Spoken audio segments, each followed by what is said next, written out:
Today, continue with this discussion on the COVID and its impact on economy and society at large. And today, the focus segment which I like to talk about is something which is close to everybody, which is education. Now, we all know that if you just go back to some of the discussion which we had, we sort of looked at what had been the history of COVID, where it came from, how it sort of spread across the world, uh,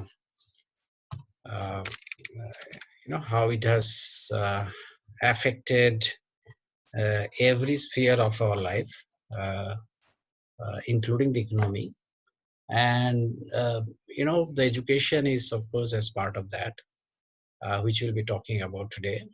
We looked at the global scenario, we looked at Indian scenario, and this is a series, as I said, which will be continuing for many more days, touching on various aspects.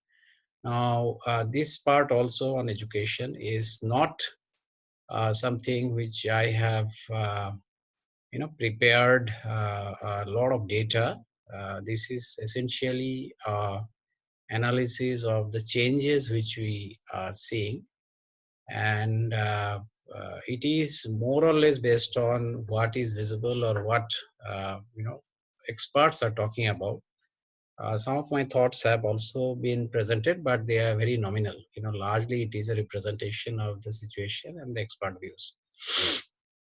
uh, So if you get into this education sector, one thing is for sure, which you all know, and this is data from UNESCO, that across the world, the education has stopped, at least the classroom education has stopped. Uh, that is almost 1.62 billion. I think the estimates sort of got, as days progressed, the estimates has also moved forward. 1.62 billion students are now sitting at home under lockdown globally, away from the classroom.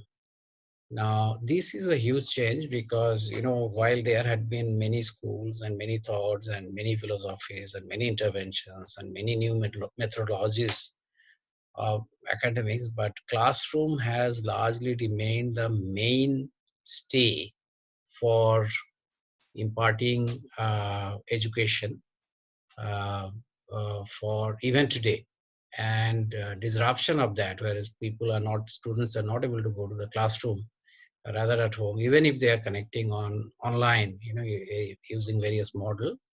This is a disruption of huge magnitude.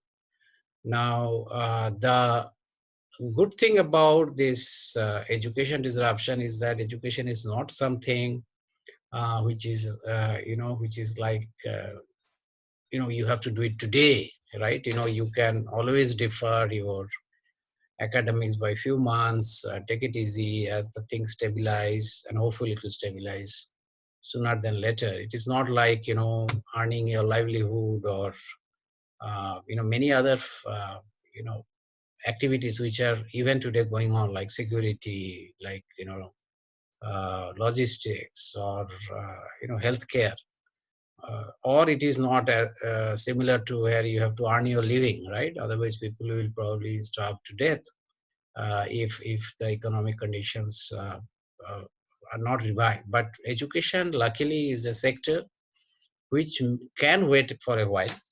But the downside is that if the students continue to lose their academics in a way they are accustomed, and there is obviously a lot of positives about students studying in a class, in a group, with the instructor, the methodology.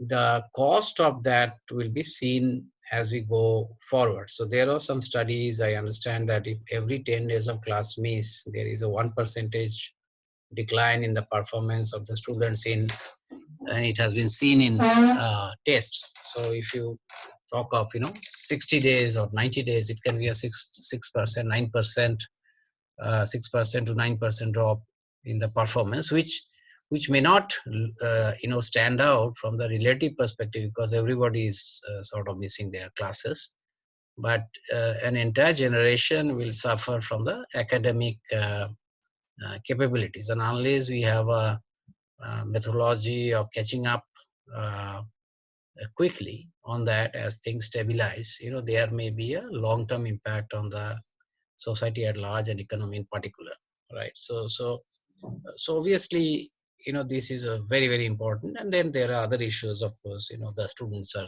sitting at home. Obviously they are suffering from some amount of stress. They are not able to meet their friends. So those I'm not even talking about. I'm just talking right now as a macro level, what will be the long term cost, and what can be the impact for a prolonged closure. Before we get in a little bit about what is happening today and what can be the way forward, there are certain things I thought I will just highlight, which in my view, and of course the views of many others, is very unique to academics, right? So the first point is like pharmaceuticals. If you look at most of the industries, the person who is, like, if you look at a white good, a brown good industry, the person who is buying is also the person who is consuming, right? But very similar to pharmaceuticals, where doctors are actually the customers and the consumers are the patients. Education, especially the school education, and also in large way college education, the consumer is the student, but many a time the decision maker or the purchasers or the customer are the parents, right? So this is something unique here. The second point is which something which you talked about, that it's something which you invest today for returns tomorrow. So while we may overlook immediate cost and say let schools remain closed, and I suppose that schools will be the last one to open up after the whole pandemic issue is over, but there will be a very long-term impact on the individual and the society at large. There is a very high level of emotion involved in education space, because the parents want to build a very successful future generation. They feel it is their primary responsibility, and obviously along with the academics and the other aspects, the safety of their children becomes a very, very important issue. And COVID is obviously an issue where safety is in question. This emotion, especially in current context, the safety issue will be a very big determinant of how this sector uh, will pan out as we go forward. Um, Education is also a place where, if you look at any organization, typically you will find that there are adults there. Maybe of various age, but education is where you have adults who are the administrators and the teachers, and the much younger people who are kids or young adults at max, late teens, who come together in a every day, right? It doesn't happen in any other probably segment of our economy, right? So, and then this whole issue of when the contamination comes in, this may have some dynamics. We don't know what exactly it will be. Education also involves travel. Normally people will go to school and come from school, so obviously they will travel by some transport, in many cases public transport, for which they have no control. It is this is probably one thing which is the silver lining at this point of time, that education sector has been going online for a long time now and sort of reached a significant level of maturity, especially in the coaching classes. We all know the various large coaching entities which are available online, Also, this MOCs, mocks as they called, has been popularized across the world. But the education which involves a degree or exam still continues to be very, very brick and mortar model. But nevertheless, it had been a blessing, because in spite of this huge disruption, at least a segment of the teachers and students who are having adequate infrastructure in terms of bandwidth and devices are able to continue with the, in some form, the academic part. So which probably reduce the immediate disruption to some extent, maybe in many cases significant extent. um, Now, today, if you look at the, there is this saying that, not saying, I think probably, it is there in Alvin Toffler's third wave, that, what education actually initially started. Education was started as a model to run manufacturing entities, right? So it normally teaches three things. One is a sense of time, right? That you have to be in class in time, 50-minute class, then come back after 10 minutes and stuff like that. So that is what you also need in manufacturing entities. Second is that you have to obey somebody, the sense of obedience. Here is teacher. In the factories, it will be the supervisor. And third is you have to be able to do something repeatedly, like the same question, the same pattern, the same variation, go again and again, assignment after assignment, exam after exam, similar to what you do in manufacturing, in a production line, right? So that was probably one of the ways of looking at education as was developed in the capitalist world. But as things change, we moved, again to quote Toffler, as he moved multiple waves, and from age, capitalist age, we have moved to industrial age, to we have moved to information age, and then knowledge economy. Today, they are the requirements that are there for somebody to be in industry is quite different. Like, so some of them has been put here: emotional intelligence, right? It is not just IQ, or uh,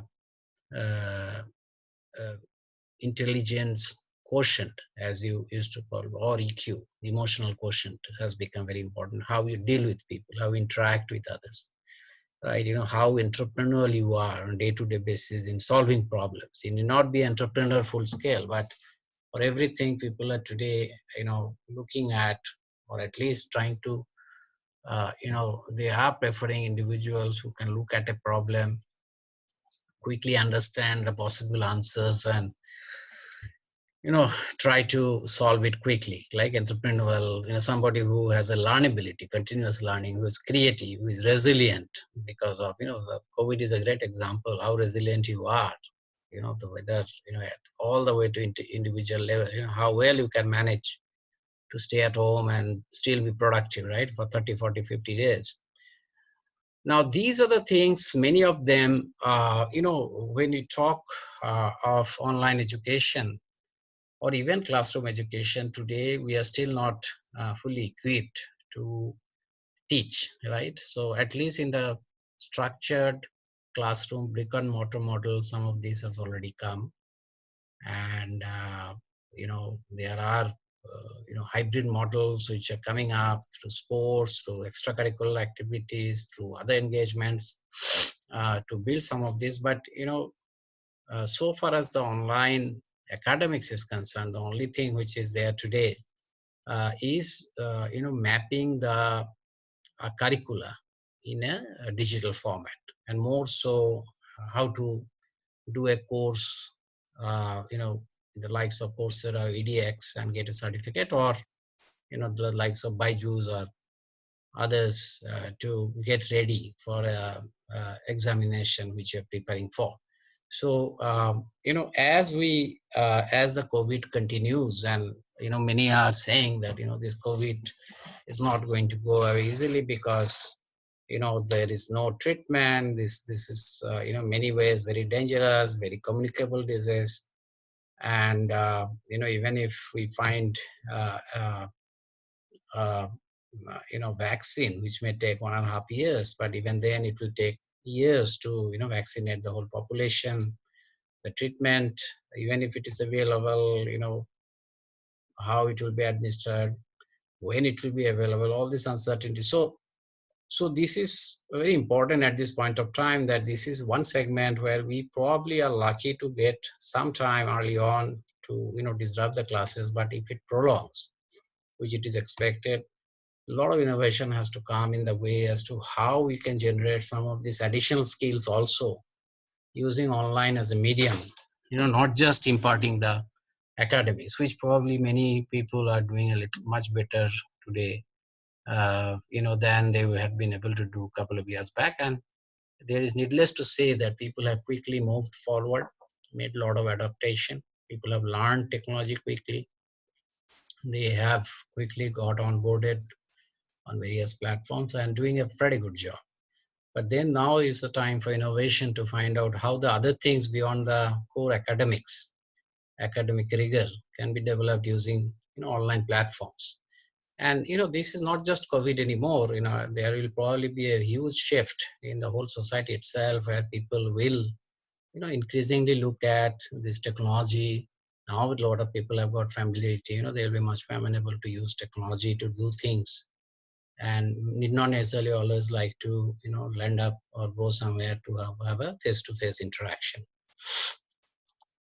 So the questions that remains in our mind right now is, and this is a question which all of us are asking: do we really need to meet physically to study? Right? Uh, we have always assumed that this is what it is, but then COVID has given an opportunity, or sort of given a challenge, and many have adopted. We are already hearing that how technology companies, like we read today, TCS is saying that they will not have more than 25% of the workforce in office anymore. They have already developed some methodologies of working with very less people, one-fourth of the the workforce in the office, others working remotely. So do we really need to physically go to a school or college or university to study? That's a question. Or every day, or some days we may go, some days we need not go. Do we have to go every day 9 hours? It's a question. What is a question of class, right? The class is, right, as you talked, that it is something start at a time, finish at a time. You have to give attendance, right? You have to show up, you have to be attentive. But now maybe it is 24/7. You can learn, pick up whenever you can. You need not really, if somebody is a nocturnal person, can pick up things in the night, some may pick it up in the morning. So do we really need to have classes exactly the way it is? And as we progress, a lot of it will be offline. A lot of these teachers will essentially become enablers, like, rather than teachers. So the concept of class is already getting questioned, and it is getting accelerated. What is the role of teacher? I just talked about. Obviously, a teacher has to come in the class and discipline and take attendance and all, sort of getting diluted at this point of time. Uh, so if I don't need a degree, and that is another dimension of the development that is happening already, as we know, some of the top organizations in Silicon Valley, like Apple, Facebook, are saying that we'll no longer be recruiting people based on what degree they have. We'll essentially check their capability through tests, some entrance test or some sort of evaluation of caliber, and we'll go ahead and take them. Of course, we'll do background validation, all that, but we'll not be looking at what sort of degree or what sort of universities or college they have studied. Now, if that be the case, and then you have a lot of it is available online, uh, and I have to only know the things to be successful rather than need to go to a college to get a degree, what will happen to the whole concept of degree itself?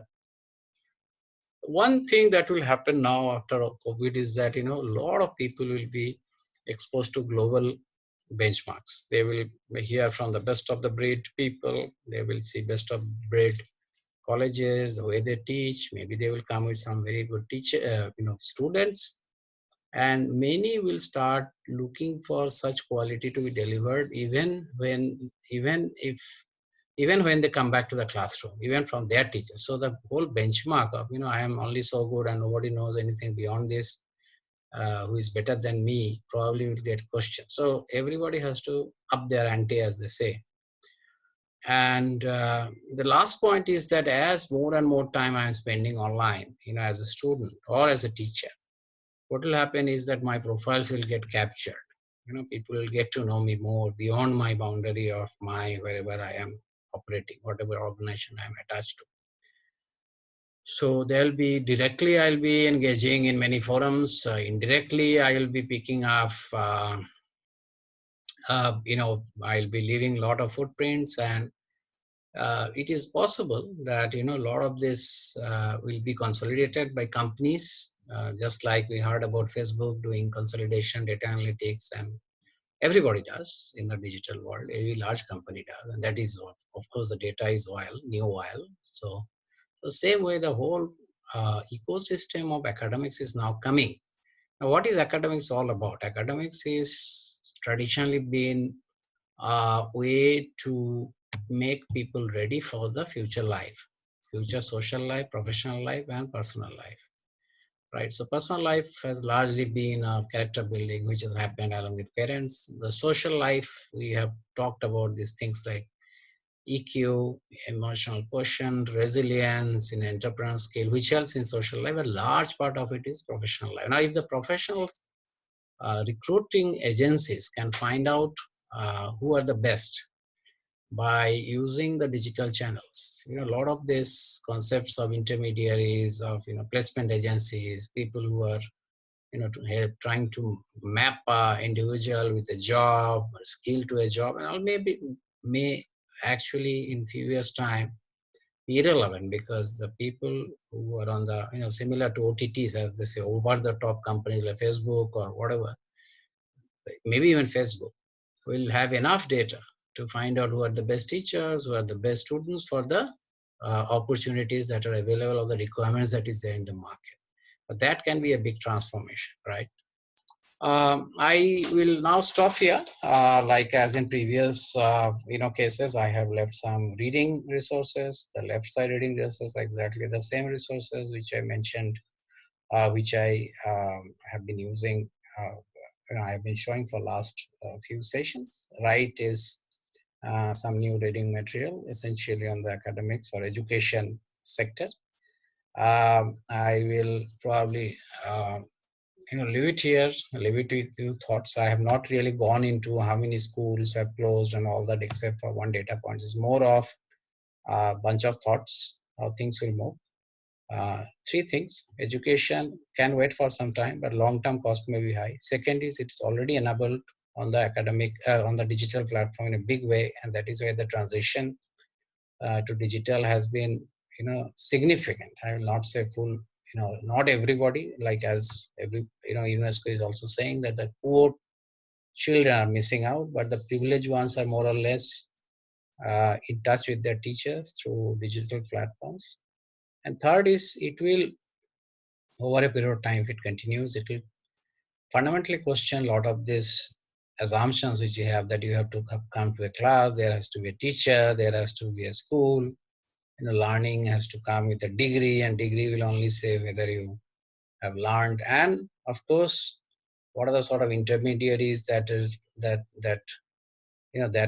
play a role today in connecting the demand with the supply, demand of the industry or the economy with the supply of the students. They may also be under a lot of threat. So I'll just stop here, and we'll meet again uh, tomorrow with another subject. Thank you. Good night.